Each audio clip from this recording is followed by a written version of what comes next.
Hello aspirants, welcome to AKSIAS academy daily current affairs. So ముందుగా నేను ఇచ్చినటువంటి క్వశ్చన్ని మనం అనలైజ్ చేద్దాం యథావిధిగా. యుఏఈ, యమన్, సౌదీ అరేబియా మూడు ఉంటాయి ఒమన్కి బోర్డర్గా. నేను ఆల్రెడీ చూపించాను మ్యాప్ పాయింటింగ్లో. జనరల్గా ఇలాంటి క్వశ్చన్స్ వెరీ రెగ్యులర్గా వస్తూ ఉంటాయి. So before we go to the session, if you are looking for UPSC admissions, అట్లాగనే group 1 and group 2 both AP and Telangana in both mediums Telugu and English, దయచేసి కింద నెంబర్కి కాల్ చేయండి. ఇక ఈరోజు టాపిక్లో కనుక మనం వెళ్తే, సుప్రీంకోర్టు డౌరీ రిలేటెడ్ వైలెన్స్ అంటే కట్న వేధింపులకు సంబంధించినటువంటి హింసాత్మకమైనటువంటి ఘటనలు అంటే సొసైటీలో కాదు, with in the 4 walls of your house, అంటే ఒక ఇంటి లోపల జరిగేటటువంటి దాన్ని గృహహింస అని అంటాం. ఈ డౌరీ రిలేటెడ్ డెత్స్ అనేటటువంటివి చాలా కాలం నుంచి భారతదేశంలో ఉన్నాయి. అయితే దీని మీద చాలామంది, రాజా రామ్మోహన్ రాయ్ గారి దగ్గర నుంచి ఇటీవల కాలంలో వచ్చినటువంటి సోషల్ యాక్టివిస్ట్ వరకు చాలామంది తమ తాలూకా గలాన్ని విప్పారు. అయినప్పటికీ కూడా ఇది ఒక సోషల్ ఈవిల్ లాగా మన దేశంలో బయలుదేరింది. ముఖ్యంగా సౌత్ ఇండియాతో పోల్చుకుంటే, అంటే దక్షిణ భారతదేశంతో పోల్చుకుంటే, ఉత్తర భారతదేశంలోనే ఈ కట్నాల వేధింపులకు సంబంధించినటువంటి మరణాలు చాలా ఎక్కువ. అంటే సౌత్ ఇండియాలో లేవన్న ఉద్దేశం కాదు, but when compared with north India, south ఇండియాలో కొంచెం మనం ఫార్వర్డ్ అండ్ ఎంపవర్మెంట్ ఉన్నాం in terms of education levels అని అనుకోవచ్చు. సో ఇందులోనే భాగంగా ఇప్పుడు సుప్రీంకోర్టు ఒక టాపిక్ ఒకటి వచ్చింది, ఒక జడ్జ్మెంట్ వచ్చింది. ఆ జడ్జ్మెంట్లో సుప్రీంకోర్టు అఫ్కోర్స్ ఆ కేసులో ఏం చేసిందంటే, ఒక వ్యక్తిని డౌరీ డెత్ కేసులో విడిచిపెట్టారు. కానీ సుప్రీంకోర్టు ఆ విడిచిపెట్టినటువంటి ఆ జడ్జిమెంట్ని పక్కకు పెట్టి కోర్సు లీనియంట్ అప్రోచ్ తీసుకోకూడదు. అంటే సీరియస్ అఫెన్సెస్ ఉంటాయి, కిడ్నాప్లు కానీ ఈ మధ్యకాలంలో మనకు ఎక్కువగా కనిపిస్తున్నాయి, ఆడవారిని వేధింపులకి గురి చేసి హెరాస్ చేయడం కానీ, లేదా కొంతమంది మరణాలకు కారణం అవ్వడం కానీ, యాసిడ్ అటాక్స్ కానీ, ఇట్లాంటివన్నీ కూడా సీరియస్ అఫెన్సెస్ అన్నమాట. వీటిని మనము సాదాసీదాగా సాధారణమైనటువంటి వాటిగా తీసుకోకూడదు. వీటిని మనం చాలా క్రూషియల్గా కేసెస్ లాగా మనం భావించాలి. కాబట్టి ఆ జడ్జిమెంట్ని మేము పక్కకు పెడుతున్నామని సుప్రీంకోర్టు చెప్తూ, ఈ డౌరీ రిలేటెడ్ వైలెన్స్ అంటే భారతదేశంలో ఇప్పటికీ ఉన్నటువంటి ఈ యొక్క కట్నాల వేధింపుల గృహహింస అనేటటువంటిది ఏదైతే ఉందో, దీన్ని ఒక మెనాన్స్, ఇది ఒక చాలా ఇబ్బందికరమైనటువంటి సమస్యగా, ఒక డిజాస్ట్రస్ పాయింట్గా సుప్రీంకోర్టు అభివర్ణించింది. అలాగే భారత సమాజంలో దీనికి సంబంధించినటువంటి మరణాల మీద కూడా సుప్రీంకోర్టు కొంత బాధను వ్యక్తం చేసింది. సో ఇందులో భాగంగా మనం చూస్తే కాంప్రహెన్సివ్ గైడ్లైన్స్ కొన్ని ఇచ్చారు. అంటే ఇన్వెస్టిగేషన్ ఎంత త్వరగా చేపట్టాలి, ప్రాసిక్యూషన్ ఎంత వేగంగా చేయాలి, అలాగే డౌరీకి సంబంధించి మనం అనేక చట్టాలను కూడా భారతదేశంలో తీసుకొచ్చాం. డౌరీ ప్రొహిబిషన్ యాక్ట్ దగ్గర నుంచి ఐపీసీలో కూడా మనకి డౌరీకి సంబంధించి చాలా అంశాలు ఉన్నాయి. ఈ యొక్క చట్టాలను చాలా క్లియర్ కట్గా ఇంప్లిమెంట్ చేయాలని కూడా సుప్రీంకోర్టు చెప్పింది. అలాగే strict and sensitive application of legal provisions, even చట్టపరమైనటువంటి ప్రొవిజన్స్ ఏవైతే ఉన్నాయో వీటిని కూడా చాలా స్ట్రిక్ట్గా, సెన్సిటివ్గా మనం అప్లై చేయాలి. ముఖ్యంగా ఎవరైతే విక్టిమ్స్ ఉంటారో వాళ్ళకి న్యాయం అనేటటువంటి దాన్ని కల్పించాలి అనే అంశాన్ని చెప్పారు. అయితే ఇక్కడ జడ్జ్మెంట్ గురించి కనుక మనం చూస్తే, dowry related violence and deaths from social, constitutional and criminal law perspectives, అంటే ఈ జడ్జ్మెంట్ బేసికల్గా కట్నాల వేధింపులకు సంబంధించి మరణాల గురించి మాట్లాడింది, కానీ దీన్ని సామాజిక దృక్పథంతో చూసింది, రాజ్యాంగపరమైనటువంటి ఒక కోణంలో చూసింది, అలాగనే క్రిమినల్లో అంటే నేర ప్రవృత్తి అనేటటువంటిది ఏదైతే ఉందో ఈ యొక్క చట్టానికి సంబంధించి, అంటే క్రిమినల్ లాకు సంబంధించి కూడా ఈ కోణాలలో సుప్రీంకోర్టు దీన్ని అనలైజ్ చేసింది. అలాగనే మనం ఇప్పటి వరకు కూడా భారతదేశంలో ఎంత గొప్ప వాళ్ళంటే, ఎంత తెలివైన వాళ్ళంటే, మేము డౌరీ అడగమండి, కానీ గిఫ్ట్ ఇస్తే తీసుకుంటాం అంటారు. గిఫ్ట్ ఏంది, డౌరీ ఏంది, రెండు ఒకటే. సో ఇప్పుడు ఆ గిఫ్ట్ అనేటటువంటి పదాన్ని కూడా వాడకూడదు. గిఫ్ట్ అనేటటువంటిది కూడా హ్యూమన్ డిగ్నిటీని వైలేట్ చేస్తుంది, ముఖ్యంగా ఉమెన్ డిగ్నిటీని వైలేట్ చేస్తుందని సుప్రీంకోర్టు అభివర్ణించింది.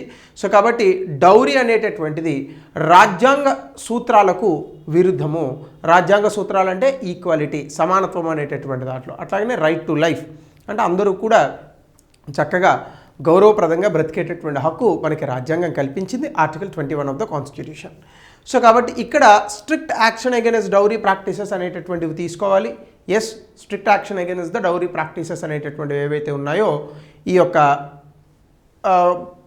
గృహహింసకు సంబంధించి కట్నాల వేధింపులకు సంబంధించి చాలా స్ట్రిక్ట్ యాక్షన్స్ తీసుకోవాలి. సాధారణంగా మీరు చూస్తే ఇటీవల కాలంలో కట్నాల వేధింపులు చదువుకోని అమ్మాయిలకు ఎక్కువగా జరుగుతున్నాయి. అలాంటి చదువుకున్న వాళ్ళకి జరగట్లేదని నా ఉద్దేశం కాదు, కానీ మీరు కంపారిజన్లో చూస్తే చదువుకోలేని వాళ్ళకి ఎక్కువ జరుగుతున్నాయి. చదువుకున్న అమ్మాయిలు కొంత ఎంపవర్మెంట్లోకి వచ్చి చట్టాల గురించి తెలుసుకొని ఒకవేళ అటువంటి పరిస్థితులు వస్తే పోలీస్ స్టేషన్లు కానీ కోర్టులను కానీ ఆశ్రయిస్తున్నారు. గట్టిగా మాట్లాడితే మీడియా ఛానల్స్ని కూడా ఆశ్రయిస్తున్నారు. కాబట్టి చదువే ఇలాంటి కట్నాల వేధింపులకి కానీ గృహహింసకు కానీ సమాధానం అని కూడా చెప్పచ్చు. ఎందుకంటే ఎప్పుడైతే చదువుకుంటామో మన హక్కులు తెలుస్తాయి, అలాగే మన బాధ్యతలు కూడా వేరే వాళ్ళ తాలూకా బాధ్యతలు మన బాధ్యతలు కూడా గుర్తెరిగి అవన్నీ కూడా మనం ఆలోచించుకునేటటువంటి ఒక జ్ఞానం అనేటటువంటిది మనకు వస్తుంది. సో జ్ఞాన సముపార్జన ఎప్పుడు చాలా సమస్యలకి విరుగుడు అనమాట. సో దీనికి సంబంధించి కనుక మనం చూస్తే జ్యుడిషియల్ ఫైండింగ్స్లో సుప్రీంకోర్టు రీస్టోర్డ్ కన్విక్షన్స్ అంటే సెక్షన్ 304B అలాగే 498A ఇవి ఇండియన్ ఎవిడెన్స్ యాక్ట్ అని ఒకటి ఉంది మనకి, 1800స్లో వచ్చింది, అది 113B. వీటి ప్రకారం ఆలోచించి మనం ఖచ్చితంగా శిక్షలు వేయాలి తప్ప అలహాబాద్ హైకోర్టు ఒక ఎక్విటల్ అనేటటువంటిది ఇచ్చింది. అంటే డౌరీ కేసులో ఒకరిని వదిలిపెట్టారు అలహాబాద్ హైకోర్టులో. సో ఆ జడ్జిమెంట్ని ఆపింది సుప్రీంకోర్టు. కాబట్టి డౌరీ అనేటటువంటిది గిఫ్ట్సా, ఫోర్స్ఫుల్గా తీసుకున్నారా, లేదని అనుకుంటే ఇన్స్టిట్యూషనల్ ప్రాక్టీస్ అయిందా, మ్యారేజ్ అనేటటువంటి దాంట్లో ఇన్స్టిట్యూషనల్ అదొకటి వస్తుందా, ఇదంతా అనవసరం. డౌరీ అయినా గిఫ్ట్ అయినా ఏదైనా వరకట్న వేధింపులు అనేటటువంటిది చట్టరీత్యా నేరము. ఇది కూడా మనం భావించాలి. అఫ్కోర్స్ దీనికి వ్యతిరేకంగా కూడా మాట్లాడేటటువంటి వ్యక్తులు ఉన్న వేరొక అంశాన్ని మాట్లాడుతున్నారు. ఏంటంటే ఇటీవల కాలంలో డౌరీస్ తీసుకొని మెయింటెనెన్స్ అనేటటువంటి పేరిట ఎక్కువగా భర్త దగ్గర నుంచి డబ్బులు తీసుకునేటటువంటి ఒక సాంప్రదాయం పెరుగుతుంది. అది వేరే సమస్య. కట్నాల సమస్యకి దానికి సంబంధం లేదు. అది మాట్లాడినప్పుడు అది మాట్లాడుకుందాం. చాలామంది ఎట్లుంటారంటే యూట్యూబ్లో ఒక వీడియో మనం చేసినాం అనుకోండి, అదేదైనా ఒక పార్టీకి అనుకూలంగా ఉన్నట్టుండి ఆ పార్టీ వాడిని చేస్తారు నన్ను. ఇంకొక వీడియో ఆ పార్టీకి వ్యతిరేకంగా మాట్లాడితే ఆ పార్టీకి వ్యతిరేకంగా ఉన్న వాళ్ళు కూడా ఇంకొక పార్టీకి అలైన్ చేస్తారు. అంటే రెండు పార్టీల్లో జాయిన్ అయినామా? అదే చెప్తున్నా. యూట్యూబ్లో పలానా వాళ్ళని అంటూ ఉంటారు ఏంటంటే, మీరు ఇంతకుముందు ప్రశ్నించారా, ఆయన ప్రశ్నించారో లేదో నువ్వు చూసావా? సో మొత్తం ఫాలో అయితే తెలుస్తుంది ప్రశ్నించారా లేదా అనేటటువంటిది. కాబట్టి సాధారణంగా మొన్న మనం కార్తీక దీపం వీడియో చేసాం, కొంతమంది పిచ్చి పిచ్చి కమెంట్స్ కూడా పెట్టినారు. ఐ డోంట్ కేర్ జనరల్గా, కానీ చెప్తున్నాను, సివిక్ సెన్స్ అనేటటువంటిది ఉంటుంది. మీకు పూర్తిగా తెలియలేదు అంటే తెలుసుకుని మీరు చెప్పండి. పోనీ మీరు కూడా ఒక వీడియో చేసి దాని కింద లింక్ పెట్టండి. అది చాలామంది ఈ కట్నాల వేధింపులకు సమస్యకి సంబంధించి డిస్కషన్ వచ్చినప్పుడు ఏం చెప్తారంటే, కట్నాల వేధింపులు పక్కకు పోతుంది. సరే, ఇటీవల కాలంలో చాలామంది అమ్మాయిలు జాబ్ మాకు 60,000 ఉంటే, అమ్మాయికి జాబ్ 60,000 రూపాయలు ఉంటే అబ్బాయికి 1,50,000 ఉండాలని ఆశపడుతున్నారు. ఇది తప్పు కాదా? అది తప్పా రైటా ఇక్కడ కాదు చర్చించేది. వరకట్న వేధింపుల గురించి మాట్లాడినప్పుడు వరకట్న వేధింపుల గురించే మాట్లాడాలి. అది వేరే సంగతి. అది సోషల్ స్ట్రక్చర్లో వచ్చేటటువంటి మార్పులు అవన్నీ వేరే సంగతి. ఇందులో ఎందుకు? అది మనం దీని గురించి రామాయణం గురించి మాట్లాడేటప్పుడు రామాయణం గురించి మాట్లాడాలి. మళ్ళీ భారతంలో అలా అన్నారు, అది వేరే సంగతి. అది మహాభారతానికి వచ్చినప్పుడు చూద్దాం, ఒక యుగం తేడా ఉంది దానికి. సో కాబట్టి ఇక్కడ వరకట్న వేధింపులు మన సమస్య. ముందు దాని గురించి మనం మాట్లాడాలి. So dowry was recognised as evolve from voluntary gifts into a coercive and institutionalised practice. అంటే ఒకప్పుడు వరకట్నం అనేటటువంటిది ఇగో మా అమ్మాయిని మీకు ఇచ్చి పెళ్లి చేస్తున్నాం, ఇద్దరూ సంతోషంగా ఉంటారు కాబట్టి ఇగో ఇది కాస్త ఉంచండి, అంటే ఈ ప్రాపర్టీ మీ దగ్గర ఉంచండి అని ఇచ్చేవాళ్ళు. తర్వాత అదేమైంది, ఫోర్స్ఫుల్గా ఆడడం మొదలైంది. రాజ్యాలు ఎత్తుకుపోయారు వరకట్నాలకు సంబంధించి. తర్వాత అది ఇన్స్టిట్యూషనలైజ్ అయిపోయింది. ఇన్స్టిట్యూషనలైజ్ అయిపోవడం అంటే పూర్తి స్థాయిలో అది వ్యవస్థాగతం అయిపోయింది. ఎట్లా అంటే పెళ్లి చేస్తే కట్నం ఇవ్వాలా, మీరు పైసలు ఇస్తే పెళ్లి చేస్తాం, లేదంటే పీటల మీద కూడా పెళ్ళి ఆపుతారు. అట్లాంటి పరిస్థితులకు వచ్చినాం మనం. సో కోర్టు ఇప్పుడు ఏం చెప్పిందంటే, వరకట్నం అనేటటువంటిది ఏ మతంతో సంబంధం లేదు, అన్ని మతాల్లో ఎక్కువగా ఉంటుంది. సో ముఖ్యంగా ఇస్లామిక్ మెహర్ అనేటటువంటి దాంట్లో ప్యారలల్ డౌరీ డిమాండ్స్ అనేటటువంటి కొంత ఆ మతంలో తగ్గినటువంటి పరిస్థితులు ఉన్నాయి మనకి. బట్ జనరల్గా చూసుకుంటే ఆర్టికల్ 14, 15, 21 ఈ ఆర్టికల్స్ని డౌరీ అనేటటువంటిది వైలేట్ చేస్తుంది. సో కరెంట్ స్టేటస్ కనుక డేటా చూస్తే ఇండియాలో నేషనల్ క్రైమ్ రికార్డ్ బ్యూరో ఇచ్చినటువంటి డేటా ప్రకారం 7,000 వరకట్న మరణాలు ఉన్నాయి. ఎంత దారుణం అండి. అంటే ఆ 7,000 మంది చనిపోయినటువంటి స్త్రీమూర్తులు ఎవరైతే ఉన్నారో ఎంత బాధపడి మనసు కుంగిపోయి చనిపోయి ఉంటారు. అందులో చంపేసిన వాళ్ళు ఎంతమంది, ఆత్మహత్య చేసుకున్న వాళ్ళు ఎంతమంది. అలాగే 4500 కేసులు ఛార్జ్ షీట్ ప్రతి సంవత్సరం అవుతున్నాయి, 67% ఇన్వెస్టిగేషన్ అవుతున్నాయి. కానీ కన్విక్షన్స్ అంటే కేసు కోర్టుకు వచ్చినా సరే శిక్ష పడేటటువంటిది మాత్రం చాలా తక్కువ. కేవలం 7000 కేసుల్లో 100 మందికి మాత్రమే శిక్ష పడుతోంది. సో కాబట్టి ఇవన్నీ మనం గమనించాలి. 80% కేసులు ఇందాక చెప్పాను కదా నార్త్ ఇండియా నుంచి అని. చూడండి, ఉత్తరప్రదేశ్, బీహార్, వీళ్ళంత పొడుగు చెప్తారు, మా అంత గొప్ప లేరని. ఎందులో గొప్ప? అది వరకట్న మరణాల్లో గొప్ప. మీరు చూడండి, ఎక్కడన్నా మీకు సదరన్ స్టేట్ కనిపిస్తోందా? ఇది నేను చెప్పట్లా, నేషనల్ క్రైమ్ రికార్డ్ బ్యూరో చెప్తోంది, ప్రభుత్వం చెప్తోంది. చూడండి, ఎక్కడైనా సదరన్ స్టేట్ ఉందా మీకు? UP, Bihar, Jharkhand, Madhya Pradesh, Odisha, Rajasthan, west Bengal, Haryana. ఢిల్లీలో 30% డౌరీ డెత్స్ ఉన్నాయి. ఏది? భారతదేశానికి క్యాపిటల్ సిటీ. ఎక్కడన్నా హైదరాబాద్ కానీ, వైజాగ్ కానీ, వరంగల్ కానీ, తమిళనాడులో చెన్నై కానీ, కోయంబత్తూరు కానీ, బెంగళూరు కానీ, కొచ్చి, కొల్లం ఎక్కడన్నా ఉన్నాయా? అదే ఎడ్యుకేషన్ అనేటటువంటి చాలా ఇంపార్టెంట్. ముఖ్యంగా సదరన్ ఇండియాలో దీని మీద చాలా ఎక్కువగా సోషల్ యాక్టివిస్టు పోరాడారు. మనకి ఆ రకమైనటువంటి కొంత అవేర్నెస్ కూడా ఇక్కడ కలిగించగలిగాం. సో ఇవే చెప్తున్నాను. సో కాబట్టి we are far ahead of the northern India, అందులో ఏ డౌట్ లేదు. వాళ్ళ జనాభాలో ఎక్కువేమో అంతే. సో కాబట్టి supreme court issue guidelines to curb dowry violence అంటే నేను మళ్ళీ సదరన్ ఇండియా నార్దర్న్ ఇండియాని విడదీయట్లా. జనరల్గా మీకు ఇండియాలో ఒక భాగం ఇట్లుంది, మరొక భాగం అట్లుంది, అది చెప్పేది.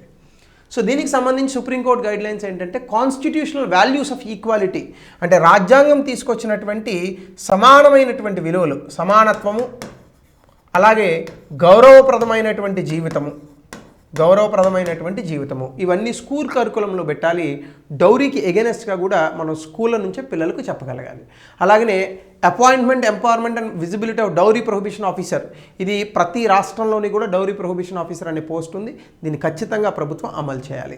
అలాగే పోలీస్ అండ్ జ్యుడిషియరీ ఆఫీసర్స్ అంటే పోలీసులు కానీ, లాయర్లు కానీ, జడ్జిలు కానీ వీళ్ళందరూ కూడా ఈ ఇష్యూ గురించి రెగ్యులర్గా ప్రజలందరికీ తెలిసేటట్టుగా సెన్సిటైజేషన్ చేయాలి. అలాగనే సమాజంలో కెపాసిటీ బిల్డింగ్ పెంచాలి. సైకలాజికల్గా కూడా చాలా విభిన్న కోణాలను మనం ఎప్పుడూ కూడా చర్చించాలి మీడియా ఛానల్ సభాముఖంగా. అట్లాగనే హైకోర్ట్స్ కూడా చాలా లాంగ్ పెండింగ్ కేసెస్ ఉన్నాయి. దీనికి సంబంధించి వీటిని ఖచ్చితంగా మనం ఈ 304B, 498Aలో మనం ఖచ్చితంగా ఈ ఐపీసీ కేసులను కూడా పరిష్కరించేటటువంటి ప్రయత్నం చేయాలి. అలాగే జిల్లా స్థాయిలో district administrations and district legal services authorities ఎవరైతే ఉన్నారో వీళ్ళు అవేర్నెస్ అంటే అవగాహన పెంచేటటువంటి కార్యక్రమాలు చేయాలి. అలాగే ఎడ్యుకేషన్ సిస్టమ్స్కి బియాండ్ వెళ్ళి తెలియనటువంటి వ్యక్తులకు కూడా ఇవి తెలియజెప్పాలి. దాంతోపాటుగా అన్ని రాష్ట్రాలు హైకోర్టులు అలాగే రాష్ట్రాల్లో ఉన్నటువంటి ఇతర కోర్టులు వీళ్ళందరూ కూడా ఈ జడ్జ్మెంట్స్ ఏవైతే ఉన్నాయో దాన్ని సర్క్యులేట్ చేయాలి. సో ఖచ్చితంగా జడ్జ్మెంట్ సుప్రీంకోర్టు ఇచ్చినటువంటి గైడ్లైన్స్ని అన్ని కోర్టులు పాటిస్తున్నాయో లేవా అనేది మనం చూడాల్సి ఉంటుంది. ఇన్ని చేస్తున్నప్పటికీ మనకి చాలా సవాళ్ళు ఉన్నాయి ఈ యొక్క డౌరీని పక్కకు తీయడంలో. ఎందుకు? ఇప్పుడు కట్నం అనట్లా గిఫ్ట్ అంటారు. ఏందో గిఫ్ట్ నా తలకాయ. సో కాబట్టి ఈ గిఫ్ట్ అనేటటువంటిది ఒకటి ఉంది. అలాగనే ఈ గిఫ్ట్స్ ఎక్కడ ఇస్తున్నారు, ఏ రూపంలో ఇస్తున్నారు అనేది డిటెక్ట్ చేయడం అనేటటువంటిది కష్టం. సో ఇదే మనకి state of Uttar Pradesh versus Ajmal beg అనేటటువంటి కేసు 2025లో వచ్చింది. సో ఇందులో ఈ విషయాన్ని అక్కడ కోర్టు కూడా ప్రస్తావించింది. సో అట్లాగనే ప్యాట్రియార్కల్ మ్యారేజ్ మార్కెట్స్ ఏవైతే ఉన్నాయో, ప్యాట్రియార్కల్ మ్యారేజ్ మార్కెట్స్ అంటే ఇన్ ద సెన్స్ మనకి పురుషాధిక్య సమాజం మనది సాధారణంగా. అందుకే కదా స్త్రీలతో మనకి ఈక్వాలిటీ అనేటటువంటిది కనిపించట్లేదు. కాబట్టి ఇక్కడ ఎడ్యుకేషన్ బేస్ చేసుకొని అంటే ఆ అమ్మాయి యొక్క ఎడ్యుకేషను, ఇన్కము, స్టేటస్ని మనం చేసుకొని ఆధారంగా చేసుకొని ఈ డౌరీ అనేటటువంటి వాటిని మేనేజ్ చేస్తూ ఉంటారు. అట్లాగనే ఎన్ఫోర్స్మెంట్ చాలా వీక్గా ఉంది. 18 సంవత్సరాల లోపున్న వాళ్ళకి పెళ్ళి అవుతుంటేనే ఎన్ఫోర్స్మెంట్ లేదు. ఇంకా డౌరీ గురించి ఎవడు చేస్తాడు ఎన్ఫోర్స్మెంట్? కాబట్టి డౌరీ ప్రొహిబిషన్ ఆఫీసర్స్ డిస్ట్రిక్ట్ లెవెల్లో కూడా ఉండాలనేటటువంటి చట్టాలు ఉన్నాయి. వీటిని సరిగ్గా మనం అమలు చేయట్లేదు. అలాగే జ్యుడిషియరీలో కూడా అంటే కోర్టులకు ఈ కేసులు వస్తుంటే అందులో చాలా జాప్యం అనేటటువంటి జరుగుతుంది, డిలేస్. అలాగే లో కన్విక్షన్ రేట్ అనేటటువంటిది ఉంటుంది. అంటే కోర్టుకు పోయినా పెద్ద న్యాయం జరగదు అనేటటువంటి స్థాయికి ప్రజల ఆలోచన వచ్చేస్తుంది. కాబట్టి మనం త్వరితగతంగా వీటిని పరిష్కరించాలి. అదర్వైజ్ ఈ యొక్క చట్టాలన్నీ కూడా డైల్యూట్ అయిపోతాయి. సో డౌరీ అనేటటువంటిది అన్ని రిలీజన్స్, అన్ని కమ్యూనిటీల్లో ఉంది. ఖచ్చితంగా మనం దీన్ని మతాలకు, కులాలకు, వర్గాలకు, వర్ణాలకు, రాష్ట్రాలకు, అలాగే ప్రాంతాలకు దాటి ఈ యొక్క సోషల్ ఈవిల్ని మనం అరికట్టాల్సి ఉంటుంది. సో ఇది డౌరీకి సంబంధించిన అంశం. దీనికి సంబంధించి ఏ సెక్షన్స్ మనకి ఈ డౌరీ కేసుల్లో వస్తున్నాయి, అలాగే critically examine the supreme court guide lines to curb dowry related violence and discuss the structural social and institutional challenges. ఇది ఆల్రెడీ మీకు ఇప్పుడు చెప్పినదే క్లియర్ కట్గా మీరు ఆన్సర్లో రాయొచ్చు. సో ఇది ఈరోజు టాపిక్. So thank you. మరొక కొత్త టాపిక్తో మనం రేపు కలుద్దాం.